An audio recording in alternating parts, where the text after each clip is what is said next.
What we know now as WIBB was initially WBML. Hamp King B. Swain, Bernice Queen Bee Cotton, Ray Satellite Papa Brown, and Palmyra Honeybee Braswell. They all played a major role, not only in Macon's music history, but across the state and nationally. Macon's music history is such a dynamic piece of history. Honeybee is my great aunt, my grandmother's older sister. They grew up in the Pleasant Hill community. Auntie Pal worked for WBML radio station.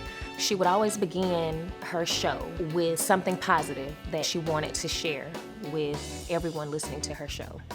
She was the first Black African-American woman in Macon, Georgia's radio history. That was important to her. This was something that she loved. There were not any Black people, any African-American people doing these type of things. Her trailblazing history means a huge deal to me. Auntie Pal, Honeybee, in 1998 received the WIBB Pioneer Award. James Brown was there, Otis Redding's family was there, Mama Mia, who is still a prevalent part of 97.9 WIBB history today. I remember her speaking so distinctly about all of the radio personalities who started WBML and how they helped her where she is today in Macon radio history. I started off at WMAZ, the television. I had a friend who knew that I wanted to do radio, and he said, I'm gonna take you over there to Big George. At WIBB, he's gonna give you a job. I said, no way.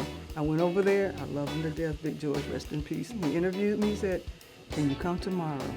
That was 1983. WIBB was very important to the Black community. We were the ones playing the Black music.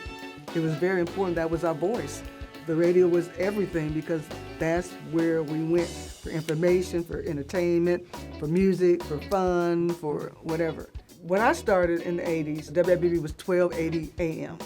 At some point, I'm gonna say the 90s, that's when IBB 1280 went silent.